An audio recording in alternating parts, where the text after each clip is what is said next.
Okay, day 10. You avoid the ropes, plunge into the river, and swim to shore. Oh good, you made it, even without your computations. The elves yell something about meeting back up with them upriver, but the river is too loud to tell exactly what they're saying. They finish crossing the bridge and disappear from view. Situations like this must be why the elves prioritize getting the communication system on your handheld device working. You pull it out of your pack, but the amount of water slowly draining from a big crack in its screen tells you it probably won't be of much immediate use. Unless, that is, you can design a replacement for the device's video system. It seems to be some kind of CRT, screen, and simple CPU that are both driven by a precise clock circuit. The clock circuit ticks at a constant rate. Each tick is also called a cycle. Start by figuring out the signal being sent by the CPU. The CPU has a single register X, which starts with the value 1. It supports only 2 instructions. Add V. Takes 2 cycles to complete. After 2 cycles, the X register is increased by the value of V. V can be negative. And no op. No op takes 1 cycle to complete. It has no other effect. The CPU uses these instructions in a program, your input, to somehow tell the screen what to draw.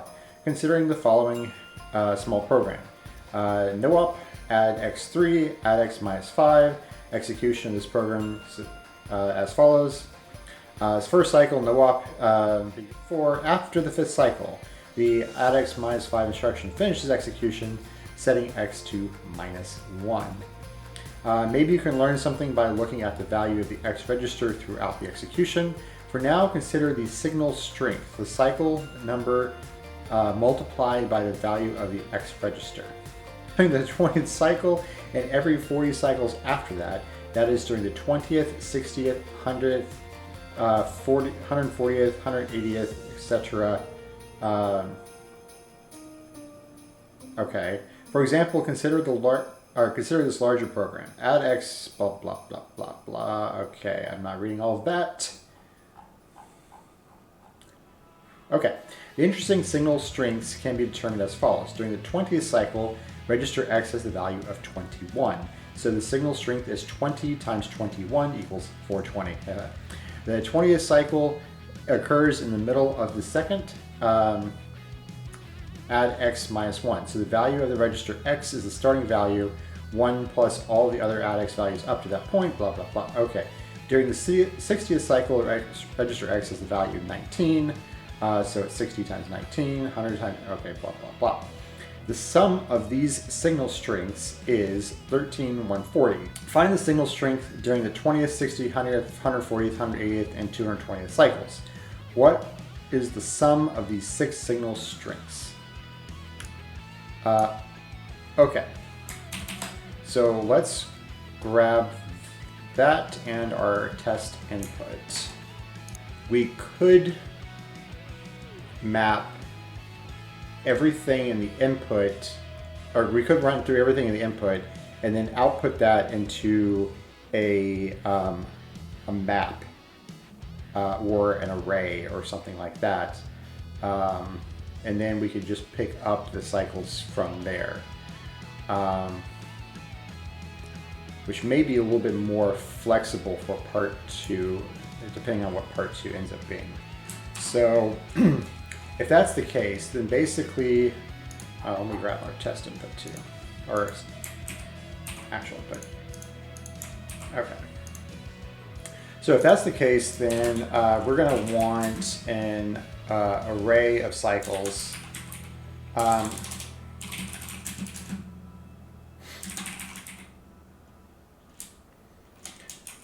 And then that array could be at most input.size times 2 length. That's if every single thing was a add instruction. It's probably not going to be that, but whatever. And then we can just start them all at 0. And then for line and input, at that point, I will also want our current cycle equals 0. So if line is equal to no op, then we want current cycle plus plus. Else, we want to do multiple things. So I guess we also want a value register. Also, does it start at 0 or start 1? Starts at 1, okay. So basically current cycle plus plus, and then cycles, okay, so cycles of current cycle equals register. And then if it's not a no-op, then we want to grab the value, which my guess is next time through there's a good chance that there may be not just add-x, but other options or operations, possibly. Anyway, so either way, let's just grab, let's call it B, I guess, equals line dot split on space dot, or we want dot last dot to int, and so that's going to give us our value that we're supposed to add to it, and then current cycle plus plus cycles current cycle is equal to register, and then on the second time through, then we want to say it's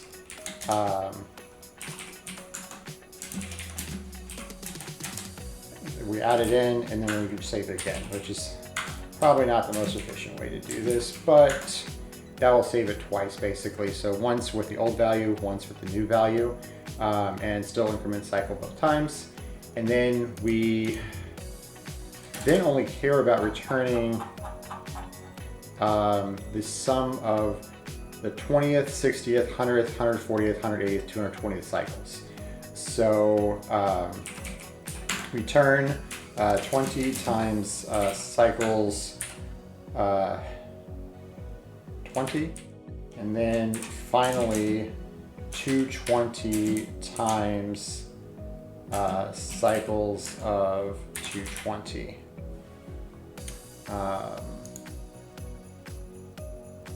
Okay, so check failed.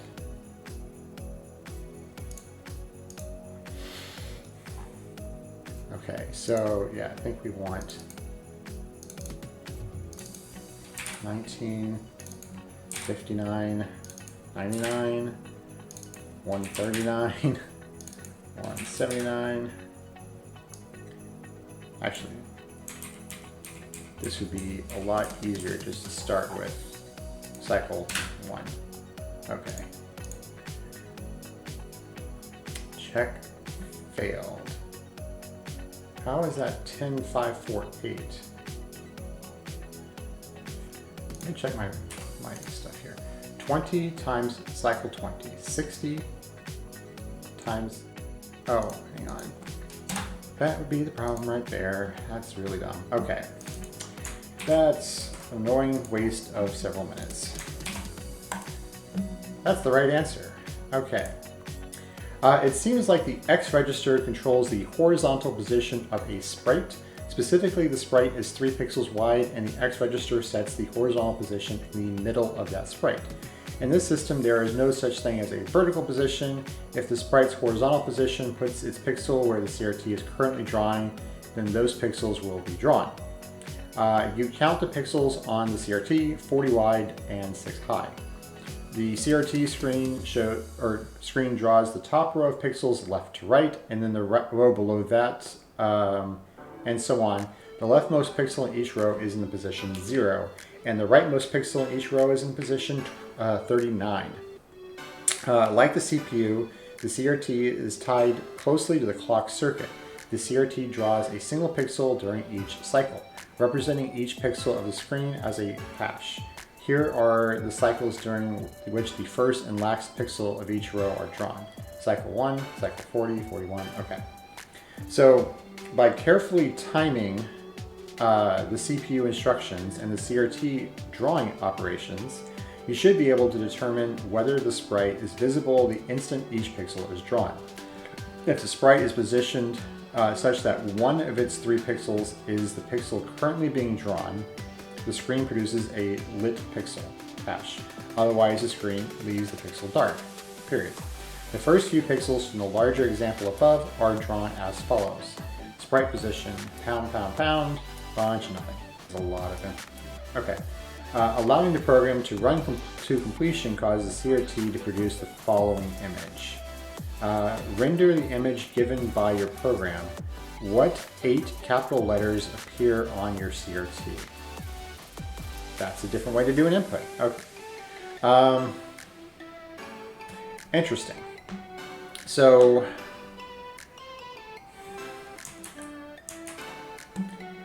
basically, we want to grab so the whole sum check stuff is just to basically verify that your input for part 1 is correct. And we're going to use the same input for part 2, but we don't actually care about the summation or any of that stuff. We just want to create the image from our data. So we have the array, and then basically now we want to cycle through every iteration of the cycle up to 40. All right, so the probably easiest is let's make a var output string,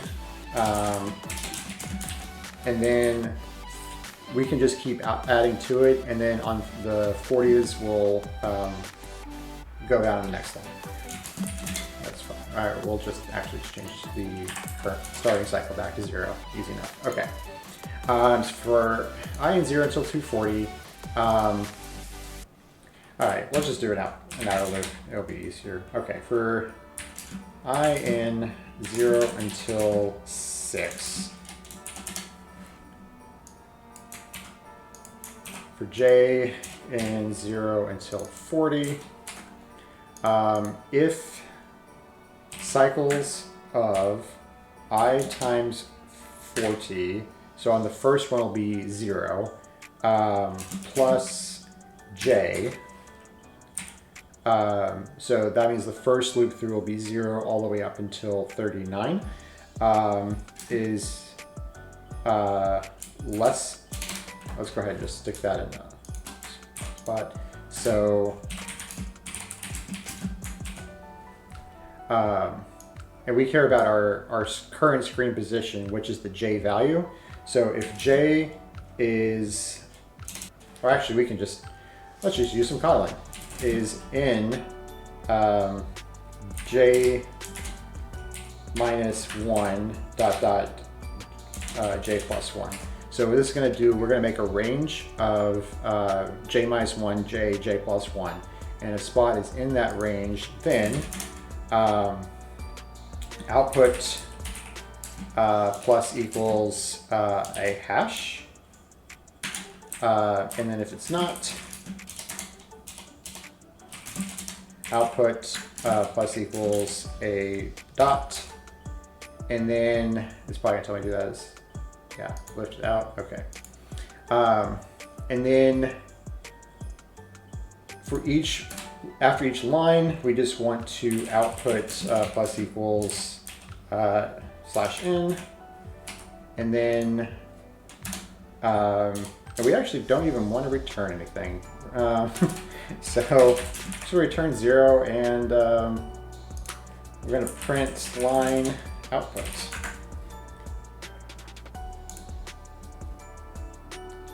And then, so what is, I can't really tell. It looks like an RF.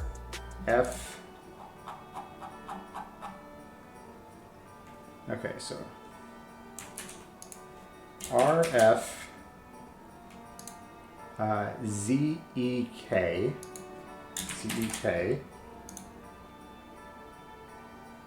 Is that a BFA, I guess? That's the right answer. We are 1 gold star closer. All right, that was a Pretty quick day. That one math error cost us a few minutes, but probably still one of our better ones. Yeah, for sure. Anyway, that is it for today. I'll see you guys tomorrow.